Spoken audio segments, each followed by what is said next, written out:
अस्सलामु अलैकुम वरहमतुल्लाहि वबरकातुहू। मैं हूँ नावल निगार शमा परवीन मरियम और आप देख रहे हैं मेरे जिन्नाती तिलिस्मी नावल का 43वां एपिसोड परछाई। तो चलिए देखते हैं क्या आगे क्या होता है।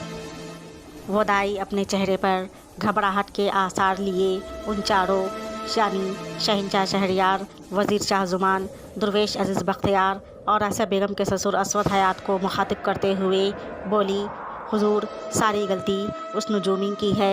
अगर वो नजूमी उस रात जिन्नाती दावत की उस भरी महफिल में अपना इल्म नजूम ज़ाहिर ना करके खामोश रहता और अपने दिल तक ही बात रखता तो शायद आज हम सभी के लिए बेहतर होता और हमारे मालिक साहब की बेटी भी आज ज़िंदा होती।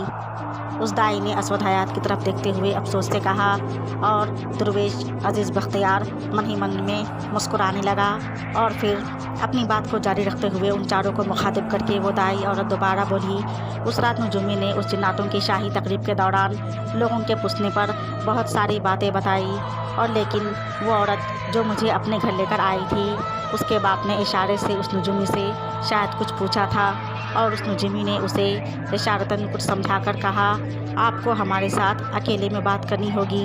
और मैंने देखा कि वो नजूमी मुझे ही बार बार गौर से देख रहा था।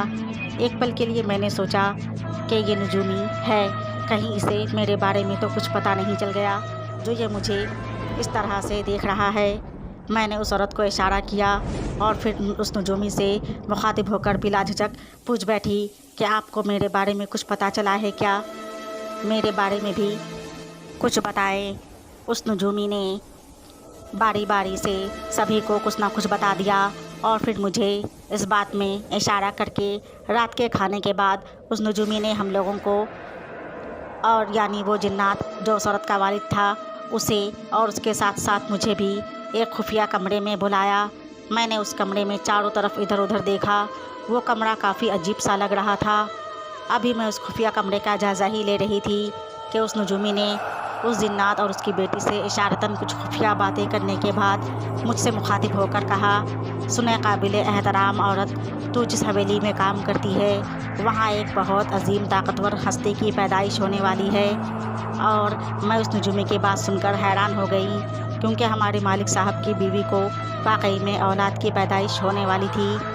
उस दाई ने आसिया बेगम के ससुर असवद हयात को देखते हुए कहा और फिर जिन्नात शहंशाह शहरयार से बोली, हुजूर, उस औरत का वालिद जिन्नात एक नहायत ही सख्त मिजाज और जालिम शहंशाह था, मगर दिखने में वो उसके बिल्कुल बरअक्स नेक शरीफ और नरम मिजाज मालूम होता था। मुझे उसकी जुल्मियत का बाद में पता चला।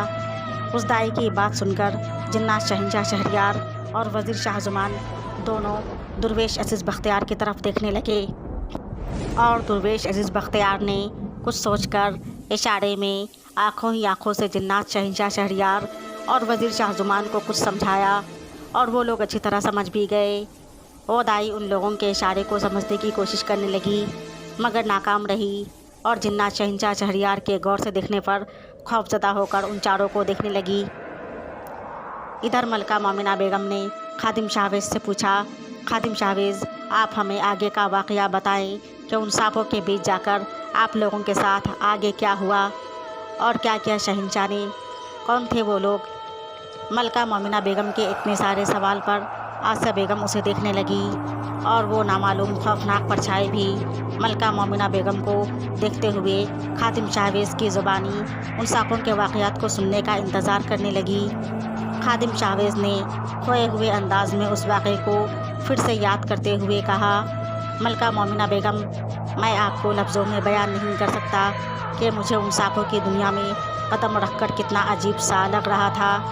एक पल के लिए मुझे ऐसा लगने लगा था कि मैं उन अजनबी सांपों की दुनिया में जाकर बिल्कुल अकेला रह गया हूँ क्योंकि हुजूर शहंशाह शहरयार ने उनकी तकरीब में शिरकत करने के लिए उन सांपों की पेशकश को कबूल कर लिया था। अभी शाहवेज़ आगे कुछ बताने वाला ही था कि आसिया बेगम ने पूछा, लेकिन खादिम शाहवेज़, आपने ये नहीं बताया कि वज़ीर शाह ज़ुमान उस वक्त कहाँ थे? आसिया बेगम के इस सवाल पर खादिम शाहवेज़ एक पल को खामोश हुआ और फिर ऐसे रात से आगाह किया कि मलका मोमिना बेगम और आसिया बेगम के होश उड़ गए और वो खौफनाक परछाई उन दोनों को बगौर देखने लगी। تو آخر کیا بتایا تھا خادم شاہویز نے ملکہ مومنہ بیگم اور آسیہ بیگم کو؟ کون ہے وہ وزیر شاہ زمان اور اس وقت وہ کہاں تھا؟ یہ سب جاننے کے لیے دیکھیے نیکسٹ ایپیسوڈ نیکسٹ ٹائم۔ تب تک کے لیے اللہ حافظ، شکریہ۔